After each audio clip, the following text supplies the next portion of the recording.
시청자 여러분 안녕하십니까? 헬로티비 뉴스입니다.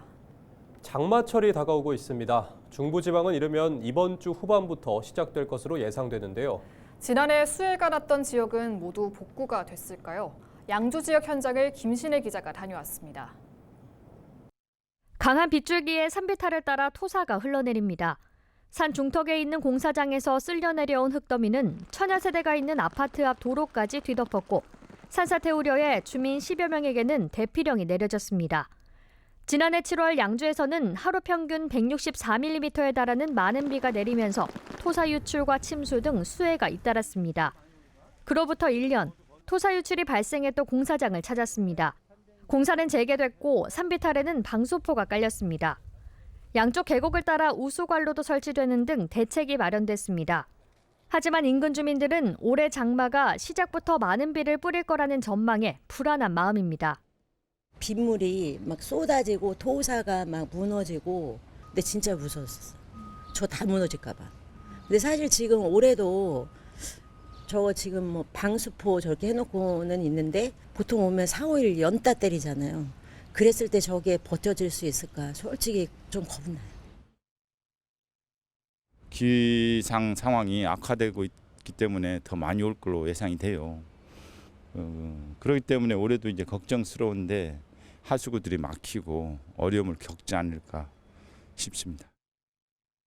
피해를 최소화하기 위해 양주시도 현장 점검에 나섰습니다.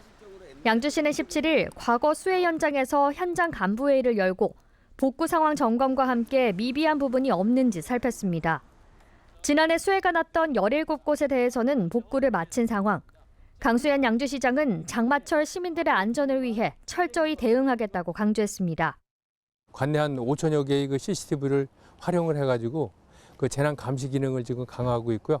또 양주를 그 6개 권역으로 일단 그 나눠서 그 응급시에 이제 그 마대 같은 걸 쌓아야 되거든요. 그래서 그 6개 권역에 대해서 마대 쌓기 그 계약을 지금 완료를 해서 만약에 수해가 나면은 즉시 그 현장에 나가서. 기상청은 올해 중부지방의 경우 평년보다 닷새 빠른 19일에서 20일쯤 장마가 시작될 것으로 예상하고 있습니다.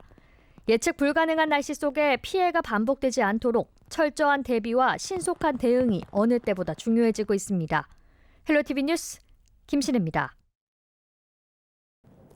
동두천 옛 성병관리소 철거 저지를 위한 공동대책위원회가 오는 19일 오전 11시 용산 대통령 집무실 앞에서 성병관리소 보존 약속 이행을 촉구하는 기자회견을 개최합니다.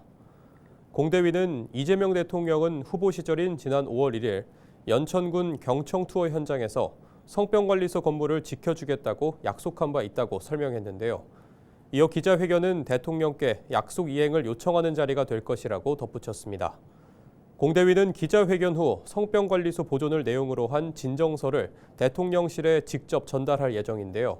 한편 성병관리소는 강제 수용 등 과거 미군 위안부 여성들을 대상으로 인권 유린이 벌어졌던 곳입니다. 동두천시는 소요산 주변 지역 개발 계획에 맞춰 성병관리소의 철거를 추진하고 있는데 시민단체는 이곳을 보존해 역사 인권박물관으로 조성해야 한다는 입장입니다. 지난 13일부터 15일까지 진행된 양주 회암사지 왕실축제가 10만 명이 방문한 가운데 성황리에 마무리됐습니다. 올해 축제는 지난해에 이어 만천하의 회암사지를 알리노라라는 주제로 어가행렬과 기획공연, 체험 프로그램 등이 다채롭게 마련됐는데요. 특히 대표 프로그램인 어가행렬에는 100여 명이 참여했으며 옥정 중심상가부터 양주 회암사지까지 이어져 축제의 열기를 고조시켰다는 평가입니다. 회암사지는 조선시대 최대 왕실 사찰터로 지난 3월 유네스코 세계유산 우선 등재 목록으로 선정됐습니다. 경기도 공공배달앱 배달 특급이 포천시에서 제대로 활성화가 안 되고 있다는 지적이 제기됐습니다. 포천시의회 김현규 의원은 지난 16일 열린 일자리 경제과 소관 행정사무감사에서 민간 배달앱 대비 활성화가 안 되고 있다고 지적했습니다. 이어 배달 특급 운영 주체인 경기도 주식회사, 시식품위생과 등과 협업해 가맹점 등록을 대폭 늘려야 한다고 말했습니다.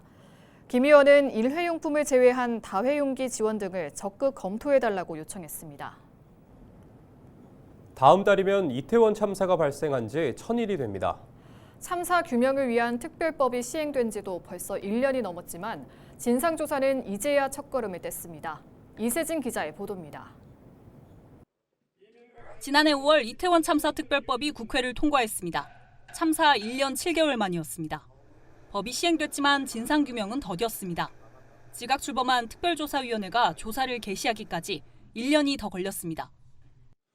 드디어 내일 우리 조사 개시 활동, 조사 활동의 개시를 앞두고 있습니다.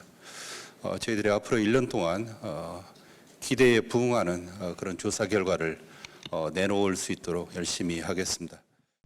특별법 시행 1년을 돌아보는 자리. 유가족들은 넘어야 할 산이 더 많다고 평가했습니다.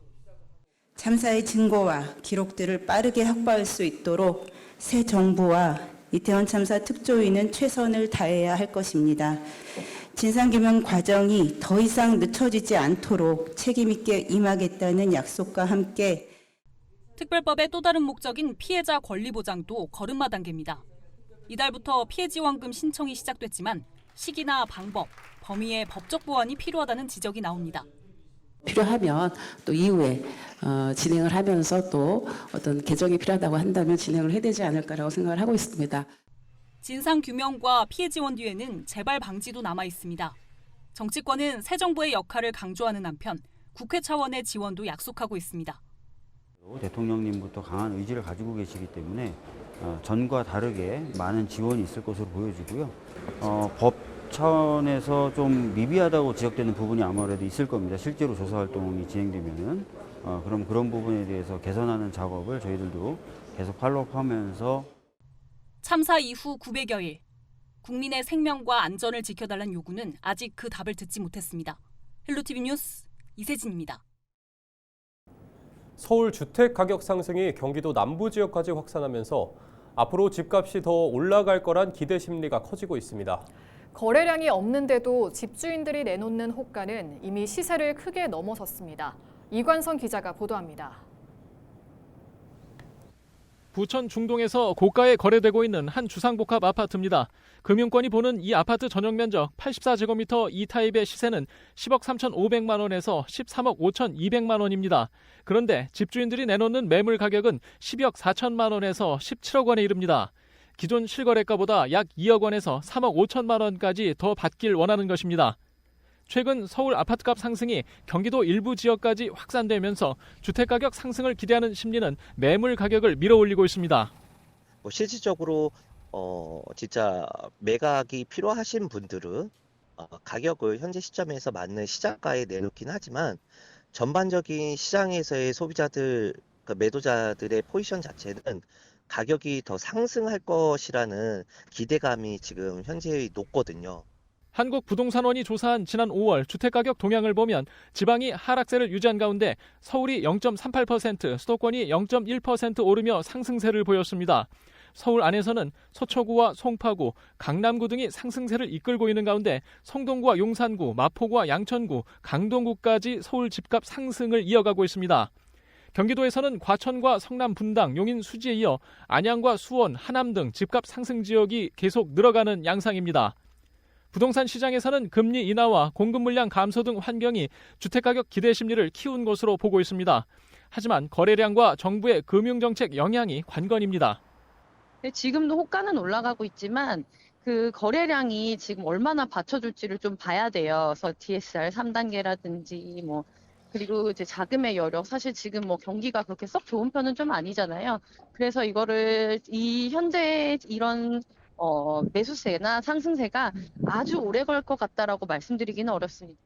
이 같은 상황에서도 서울과 경기도 남부 지역의 주택가격 상승이 일시적이 아닌 상승장으로 보는 전망은 계속 늘고 있습니다. 부동산 시장을 예의주시하고 있는 새 정부가 조만간 부동산 정책을 내놓을 것이라는 예측도 함께 늘고 있습니다. 헬로티비 뉴스 이관성입니다. 서울시가 지하 공간이 비어 집안 침하가 우려되는 지역을 확인할 수 있는 지표 투과 레이더 GPR 탐사 지도를 공개합니다. GPR 탐사 지도에는 서울시가 올해 1월부터 5월까지 조사한 350km 구간 364곳이 담길 예정입니다. 특히 지도에는 지난 3월 땅꺼짐 사고가 발생한 9호선 4단계 연장 사업 구간을 비롯해 철도 공사장 5곳, 자치구 요청 50곳, 굴착 공사장 309곳의 탐사 결과가 포함됐습니다. 또 지도에서 주소 검색을 하면 해당 지역의 GPR 탐사 여부와 빈 공간 발견 여부를 확인할 수 있는 서비스도 추가될 예정입니다. 경기도가 등록 대부업체 360곳을 대상으로 현장 점검을 실시한 결과 대부계약서 미기재 등 총 180건의 위반 사항을 적발했다고 17일 밝혔습니다.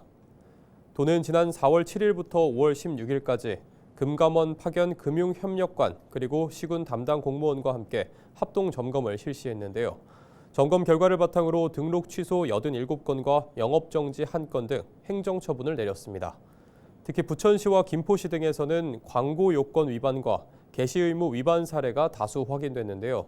도는 불법 대부 행위에 대한 지속적인 모니터링을 실시한다는 방침입니다.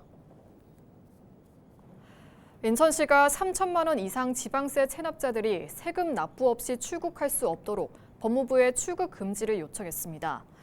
이번 출국 금지 요청 체납자는 266명으로 이들이 체납한 지방세는 모두 235억 원입니다.